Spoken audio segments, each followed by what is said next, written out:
시편 53편 1절부터 6절까지 말씀 함께 읽습니다. 어리석은 자는 그의 마음에 이르기를 하나님이 없다 하도다. 그들은 부패하며 가증한 악을 행하며 선을 행하는 자가 없도다. 하나님이 하늘에서 인생을 굽어 살피사 지각이 있는 자와 하나님을 찾는 자가 있는가 보려 하신즉 각기 물러가 함께 더러운 자가 되고 선을 행하는 자 없으니 한 사람도 없도다. 죄악을 행하는 자들은 무지하냐? 그들이 떡 먹듯이 내 백성을 먹으면서 하나님을 부르지 아니하는도다. 그들이 두려움이 없는 곳에서 크게 두려워하였으니 너를 대항하여 진친 그들의 뼈를 하나님이 흩으심이라. 하나님이 그들을 버리셨으므로 네가 그들에게 수치를 당하게 하였도다.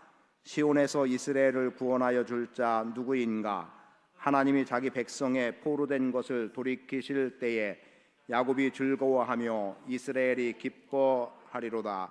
아멘. 하나님께서는 우리의 인생을 굽어 살피시고 이 땅에서 하나님을 찾는 자, 하나님을 경외하는 자, 선을 행하는 자를 찾고 계십니다. 요한복음 4장 말씀을 들어서 본다면 예배하는 자를 찾는다는 것도 여전히 하나님의 이름을 부르고 하나님을 의지하고 범사에 하나님을 인정하는 사람들이라고 볼 수 있습니다. 오늘 본문의 시작은 이렇게 기록이 되죠. 어리석은 자는 그의 마음에 이르기를 하나님이 없다 하도다. 그래서 어리석은 자를 표현해내고 있고, 그러면 어리석은 자가 어떠한 자인가를 본문은 기록하고 있고 또 그들의 인생의 결말이 어떻게 되어질 것을 말씀하고 있습니다. 그래서 오늘은 어리석음으로 끝을 맺는 것보다는 오늘 우리가 어리석다라고, 그리고 하나님이 선한 자를 찾고 하나님의 이름을 부르고 하나님을 인정하는 자를 찾으려고 하지만 그러한 자를 찾을 수 없다는 속에서 그러면 우리는 어찌해야 할까 하는 거죠. 그래서 우리는 하나님을 찾는 자가 되어야 된다는 측면에서 지혜로움으로 나가는 것으로 오늘 말씀을 좀 정리해 나가도록 하겠습니다.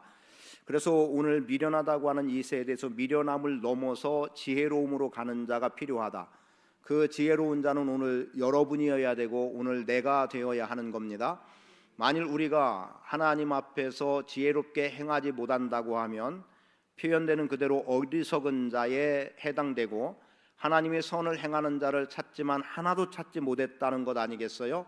사실 예수 그리스도가 이 땅에 오셨을 때도 예수 그리스도를 영접하는 자들이 있어야 되는데 사실상 영접하는 자들이 없었다는 것 아닙니까? 그래서 영접하는 자, 곧 그 이름을 믿는 자들에게는 하나님의 자녀가 되는 권세를 주셨다고 말씀하는 것도 사실 이 땅에 구원받을 영혼을 찾고 계시고 하나님이 돌보시고 책임져 주실 대상을 하나님은 찾고 계신다는 거예요. 그럼 하나님은 그렇게 찾는다고 하면 그 찾아지는 대상이 어리석은 자여야 하느냐? 그렇지 못한 거죠. 하나님이 굳이 어리석은 자를 찾아서 무엇 하시겠습니까? 하나님을 찾고 지혜로움 속에 살아가는 자를 찾기를 원하시고 그 찾음의 대상이 오늘 여러분이 돼야 된다는 것을 말씀드립니다. 그래서 2절 말씀을 한 번 더 보기 원하는데, 하나님이 하늘에서 인생을 굽어 살피사, 어떤 한 특정한 한 사람을 일컫는 게 아닙니다. 모든 사람이라고 보면 돼요. 하늘에서 사람들을 굽어 살피시는데 지각이 있는 자와 하나님을 찾는 자가 있는가 보려 했지만 아무도 없더라는 거예요. 그래서 3절 말씀대로 선을 행하는 자 없다라고 말하고 있고, 결국 하나님을 찾는 자가 없다는 말은 이 세대의 모든 사람이 어리석다라고 보면 되고, 그리고 성경이 말씀하는 바 모든 사람이 죄를 범하였으며 하나님의 영광에 이르지 못했다는 모든 사람에 해당하는 것은 죄 가운데 있는 사람들인 거죠. 그러니까 하나님이 찾고자 하지만 찾지 못한 그들은 죄인이고, 하나님이 찾고자 하지만 찾지 못했기 때문에 세상은 여전히 어리석은 자로만 존재하고 있는 것을 보게 되는 거예요. 그래서 먼저 어리석은 자에 대한 내용을 본문에서 찾아보겠습니다. 자, 어리석은 자, 첫 번째 뭐라고 말합니까? 그의 마음에 이르기를 하나님이 없다 한다는 겁니다. 즉 하나님이 없다고 말하는 사람들은 어리석은 사람들인 거예요. 왜 없다고 말합니까? 보이지 않으니까 없다는 거예요. 눈에 보이는데도 불구하고 없다고 부정하기는 쉽지 않습니다. 눈에 보여지면 어떠한 모양, 어떠한 형체로라도 보여진다면 내가 기대하고 바라던 형체이든 아니든 있다고 말할 수밖에 없겠죠. 그런데 내가 바라는 어떤 것이 사실상 보여지지 않을 때, 또 뭔가 기대하고 있지만 전혀 기대치에 미치지 못할 때 우리는 부정할 수밖에 없는 거예요. 그래서 어리석은 사람들은 하나님이 눈에 보이지 않는다고 해서 없는 존재로 치부해버리는 이 현실을 보게 되는 거죠. 그것은 지금 세대도 마찬가지입니다. 무슨 말입니까? 지금도 하나님이 없다 하는 사람들은 사실은 보이지 않기 때문에 없다고 말하지만 그들 속에는 종교적인 마음은 사실상 들어가 있어요. 오늘도 신방하던 가운데 들은 이야기예요. 전도 대상자로 정해놨는데 안타깝게도 그의 가족원 구성 중에 누군가가 교통사고로 또는 어떤 모양으로 두 가정 다 생명을 잃은 경우였습니다. 그것도 자식을 잃었다는 거예요. 그런데 이 집사님이 안타깝게 여기는 것은 뭐였냐면, 그들이 하나님을 믿으면 좋겠고 또 어떤 한 사람은 젊었을 때 하나님을 믿었던 사람이라는 거예요. 그런데 어떤 이유로든 지금은 믿지 않는 가운데 있고, 그러니까 믿음을 갖고 있었기 때문에라도 더더욱 전도 대상자로 놓고 그가 하나님을 예배하는 자, 주님을 믿고 구원받은 자의 자리에 서기를 원해서 기도하고 만날 때마다 교회 나가자고 예수 믿자고 권고해 왔는데, 그런데 이제는 완강하게 어떻게 표현하고 있냐면, 하나님이 계시다면 어떻게 내 자식이 죽을 수 있겠냐, 죽게 내버려 두겠느냐, 이렇게 반응을 하고 있다는 거죠. 그러면서 언니나 잘 믿으라고 그렇게 이야기를 한다는 거예요. 그 두 명의 이름을 받아왔어요. 그래서 그 두 명의 이름을 저는 이제 새벽에 이름을 부르기 시작할 것 같고요. 굳이 새벽을 표현한다면, 그래서 그 사람이 주님을 믿는 자리에 오게 되든 그렇지 않든, 아니면 또 우리 교회이든 또 다른 교회이든 믿음의 자리로 나간다면 더 말할 것도 없이 좋겠는데, 자, 지금 내 현실, 이런 일이 내게 일어나서는 안 된다는 거죠. 그러니까 하나님이 계시다면 이런 일이 있을 수 있겠느냐? 자, 하나님이 없다고 말하는 사람들은 다 뭡니까? 일단은 보이지 않음과 내가 생각하고 내가 바라던 것과는 다르다는 거예요.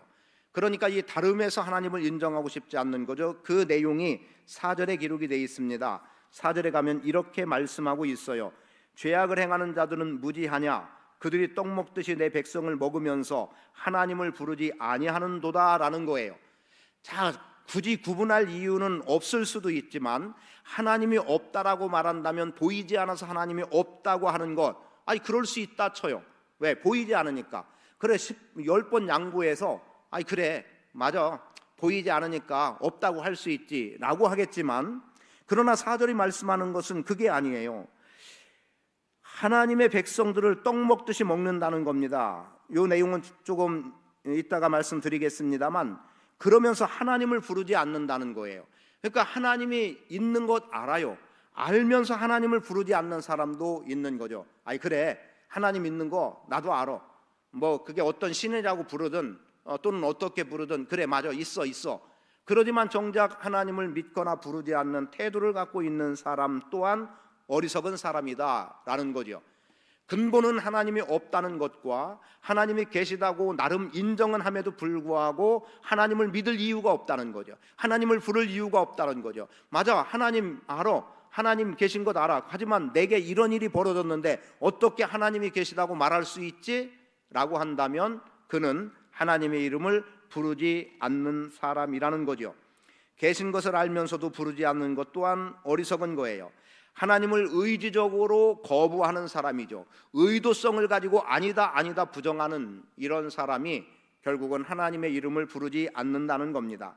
그런데 어리석은 자가 하나님이 없다, 하나님을 부르지 않는다, 이게 아주 기본적인 표현이고 가장 중하게 어리석다고 여길 내용이지만 그 외에도 여러 가지 모양을 보입니다. 이것은 신과 즉 하나님과 상관없이 사람과의 관계 속에서 부패했다라고 1절에 말하고 있죠. 가증한 악을 행한다고 말합니다. 선을 행하지 않는다고도 말해요. 그러니까 선을 행하지 않는 이유는 뭐예요? 선이 무엇인지조차도 모르는 거예요.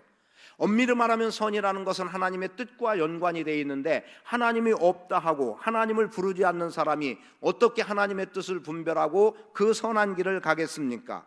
결국 선을 행치 않는 사람, 그리고 더 나가서 또 이렇게까지 말합니다. 죄악을 행하는 자라고 말하고 있죠. 4절에 그리고 그들은 떡 먹듯이 내 백성을 먹는다는 거예요. 무슨 말이냐면 하나님께서 돌봄의 대상으로 보고 있는 사람, 인생, 하나님은 어떤 자들을 긍휼히 여깁니까? 힘없고 연약하고 가난하고 병들고 지치고 매이고 뭐 이런 정도로 대략 표현해낼 수 있겠어요.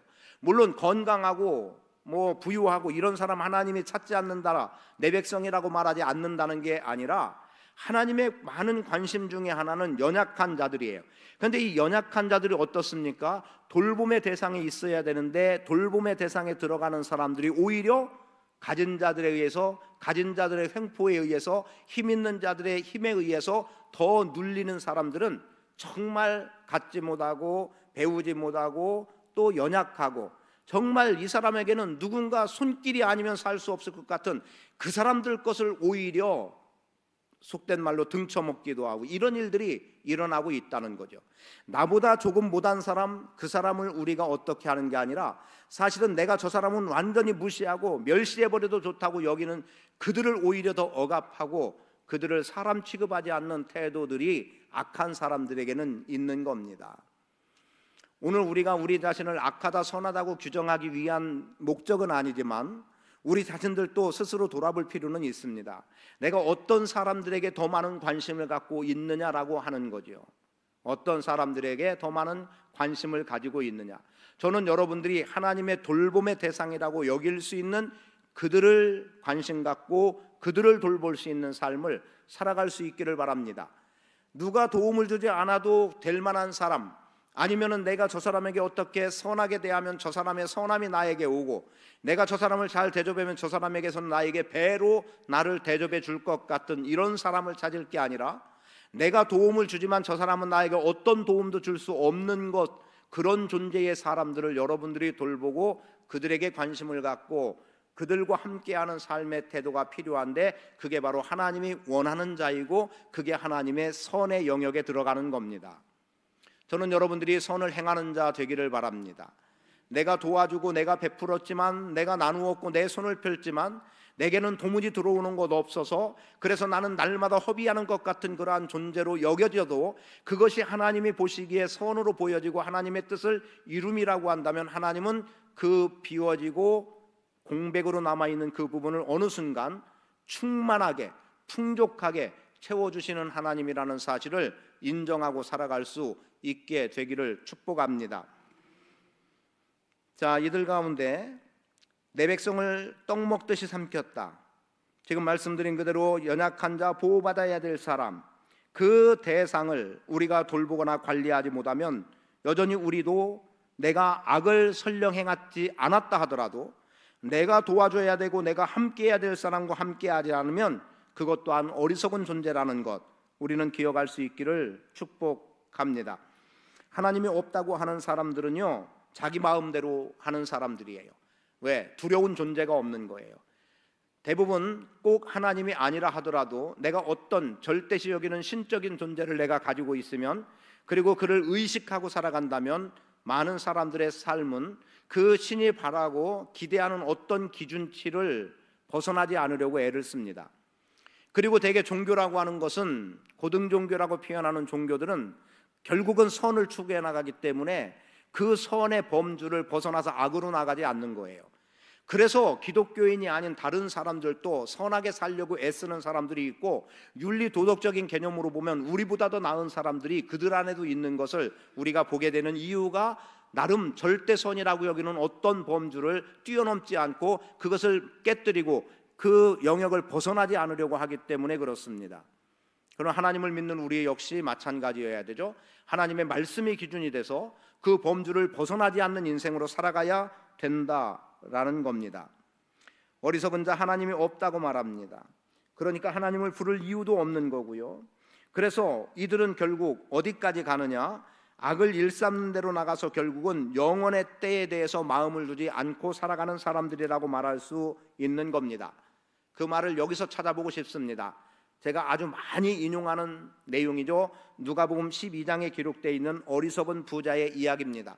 그 내용에도 어리석다고 이미 표현되니까 어리석은 부자라고 우리가 부르고 있으니까 지금 어리석은 자하고 맞아떨어지는 의미가 될 수 있을 것 같아요.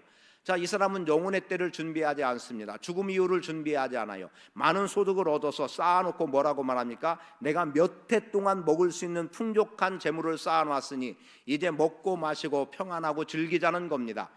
그거는 그의 주장이죠. 어리석을 따름이에요. 하나님이 없다고 생각하는 거죠. 하나님 없이도 나는 살아갈 수 있는 이유는 이 재물이 풍족하기 때문에, 쌓아놓은 것이 있기 때문이라는 겁니다. 그런데 하나님 편에서는 뭐라고 말씀하세요? 야, 어리석은 자야, 오늘 밤 네 영혼을 내가 도로 가져가면 네가 쌓아놓은 그건 누구 것이 되겠냐라는 거지요. 이토록 어리석은 게 어찌 보면 인생이고 사람이라고 말할 수 있는 거예요. 지금 본문에서 하나님이 없다, 하나님을 부르지 않는 사람들이 그런 존재인 겁니다. 심지어 악을 행하고 있다는 거지요. 물질이면 된다는 거예요. 여호와를 힘삼고 살아가야 되는데 물질을 힘삼고 살아가고 의지하고 살아가고 돈이면 된다는 겁니다. 도로 찾을 영혼은 전혀 생각하지 않는 거예요.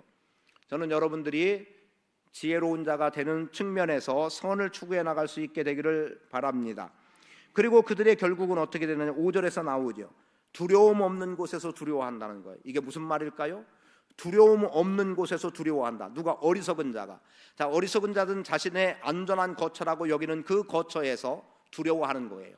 결국은 하나님이 움직이면, 하나님이 소리를 바라면, 이들은 지금까지 하나님이 없다 했고 하나님의 이름을 부르지 않았는데, 그리고 힘을 의지한 것이 세상을 힘삼고 물질을 힘삼고 하나님 없이도 살아갈 수 있다고, 그래서 여기는 안전하다고, 우리의 생명은 영원하다고 여겼던 그곳에서 그들은 벌벌 떨게 된다는 겁니다. 안전한 곳에서 두려워하고 있는 거예요. 두려움 없다고 하는 곳에서 두려워하고 있다는 거예요. 왜요? 하나님이 움직이시기 때문이에요. 하나님께서 굽어 살피시고 찾아도 찾지 못할 때 그 어리석은 자들에게 하나님은 심판하시는 분이기 때문에 그렇습니다. 그들은 안전하다고 여겼습니다. 편안하다고 여겼습니다. 염려 걱정 없다고 여겼습니다. 아니, 그러면 안전해야죠. 그러면 그곳에서 평안해야죠. 그곳에서 염려 걱정 없어야 되지 않습니까? 그런데 지금 그들은 두려움에 빠져버리고 말았다라는 겁니다. 그리고 그들에게 주어지는 결과는 하나님께서 그들의 뼈를 흩으셨다는 거예요. 하나님께서 뼈를 흩으셨다는 말이 뭘까?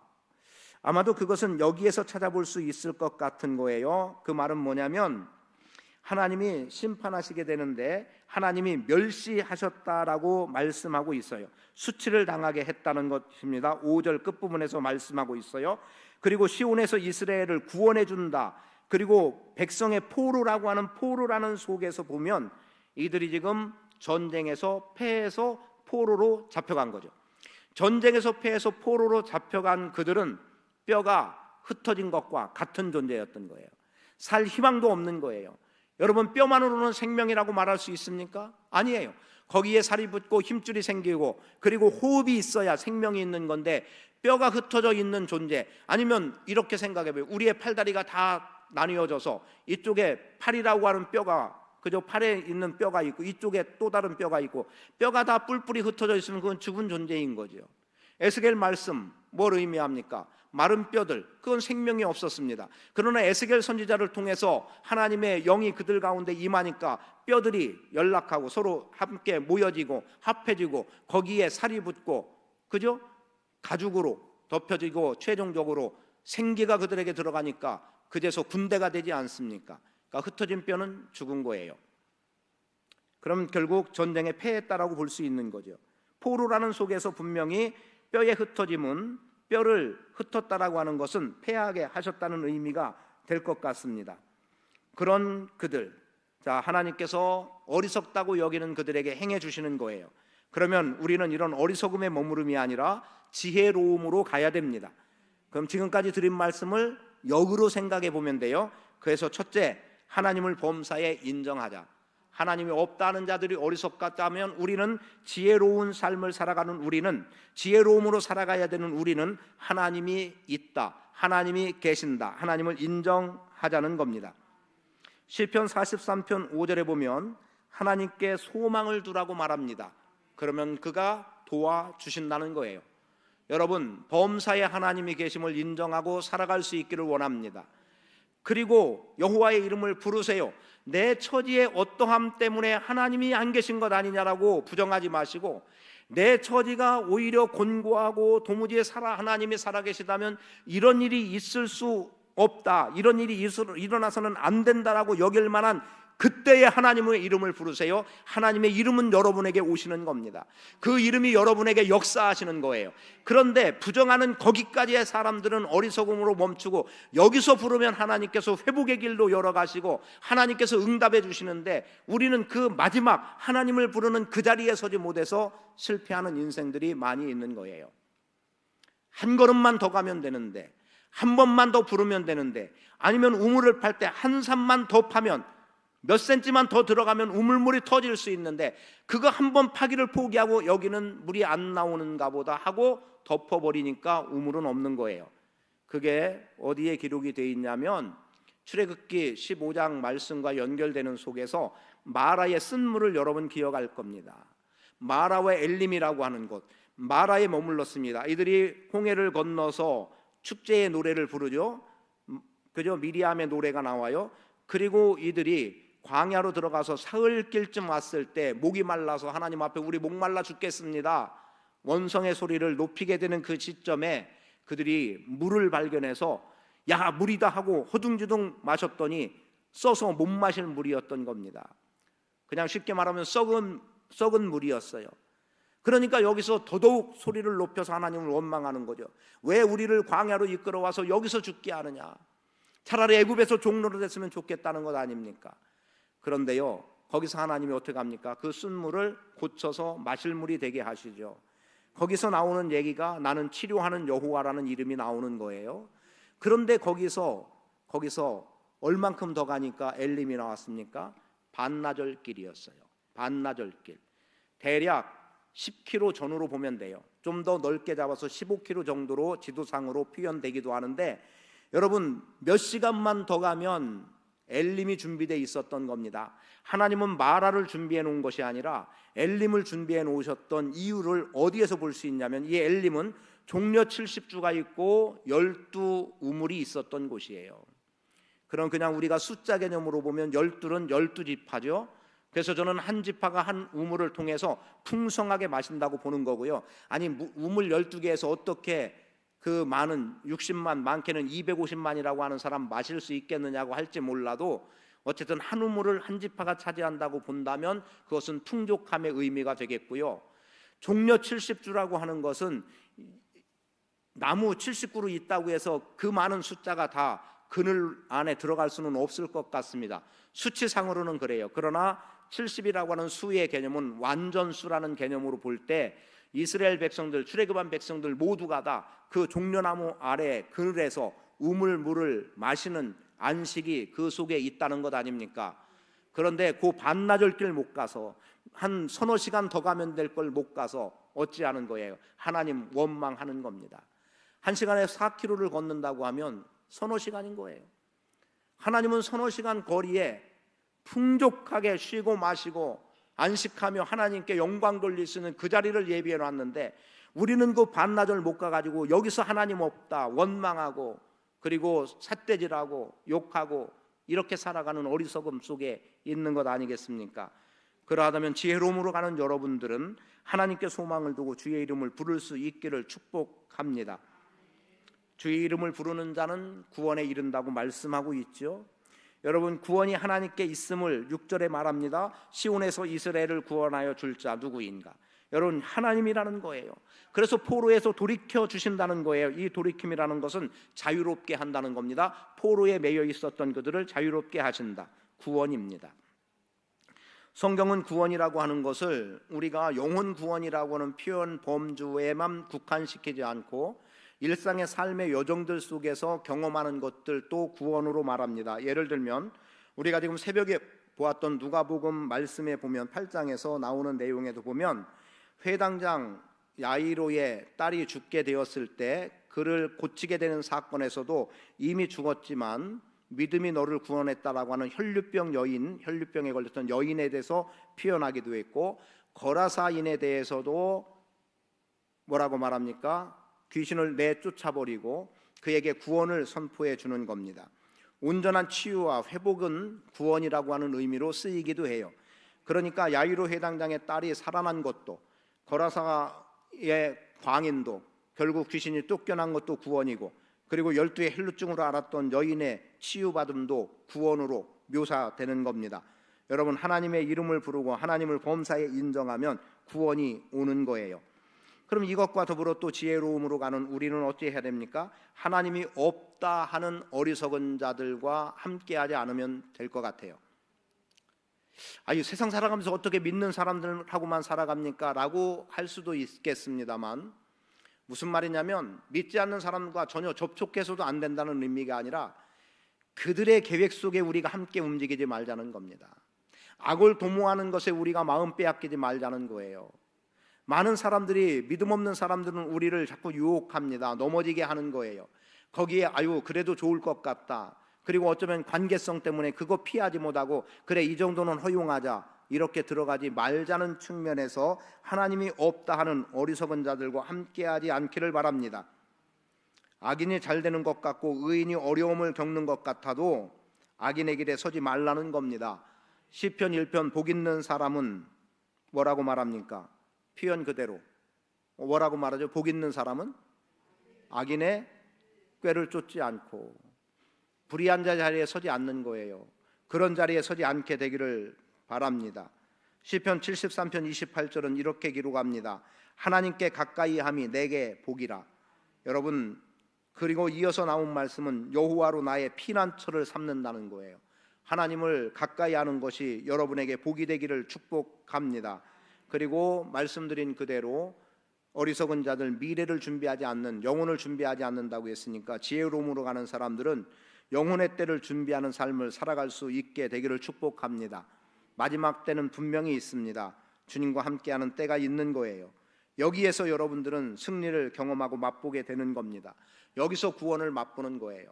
하나님이 계시다고 범사에 인정하고 하나님의 이름을 부르고 어리석은 자들의 어리석음에 동참하지 않고 영혼의 때를 준비하며 살아가는 지혜로움으로 가는 여러분들의 삶에 승리가 보장되기를 축복합니다.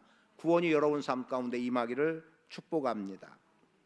아버지 하나님, 고맙습니다. 우리 안에서 역사하시는 주님으로 인하여 기뻐하며 주님께 영광 올려드립니다. 하나님, 우리가 어리석은 자의 자리에서 어리석음으로 살아가지 않도록 권고하시고 말씀으로 보호하시고 인도해 주옵소서. 어리석은 자들은 하나님이 없다 말합니다. 하나님이 계시다고 인정하고 있음에도 하나님의 이름을 부르지 않고 자기 좋은 대로의 삶을 살아가려고 합니다. 이런저런 악한 모습들을 드러내 보이고 있고, 심지어 돌보고 보호해야 될 대상들을 억압하고 착취하고 그들의 것을 빼앗아 자기 것 삼는, 그리고 물질을 힘삼고 세상을 의지하여 살아가는 사람들입니다. 영혼의 때를 전혀 준비하지 않습니다. 지금이면 된다고 착각하고 살아갑니다. 그러나 우리는 이 어리석음을 넘어서 지혜로운 자의 삶을 살아갈 수 있도록 은혜로 함께해 주옵소서. 구원의 길을 열어주신 까닭에 우리는 하나님의 이름을 부르고 있습니다. 하나님의 이름을 부르는 자 되게 하시고 범사에 하나님을 인정하게 하시고, 혹 우리의 인생에 뜻하지 않은 어려움들 때문에 정말 하나님이 계신가라고 하는 의구심이 들어갈 수밖에 없는 그 시점에 여호와의 이름을 부를 때 주께서 강하게 역사하시고 구원해내시고 은혜의 자리로 이끌어 주심을 경험하는 성도의 삶을 살아가게 하시고, 불의한 자들, 어리석은 자들의 자리에 함께하여 그들의 악에 빠져들고 악을 도모하는 자들 되지 않도록 주여 붙잡아 주시고, 영혼의 때 영생을 준비하며 살아가는 복 있는 성도들 되게 하여 주옵소서. 믿음의 승자 되게 하시옵소서. 이제는 우리 주 예수 그리스도의 무한하신 은혜와 아버지 하나님의 극진하신 사랑하심과 성령님의 교통하심이 어리석음을 넘어 지혜로움으로 나가기 원하는 주의 백성들 머리 위에, 그래서 범사의 여호와를 인정하고 주의 이름을 부르고 영혼의 때를 준비하며 살기 원하는 주의 백성들의 삶 위에 이제로부터 영원히 함께 하실지어다. 아멘.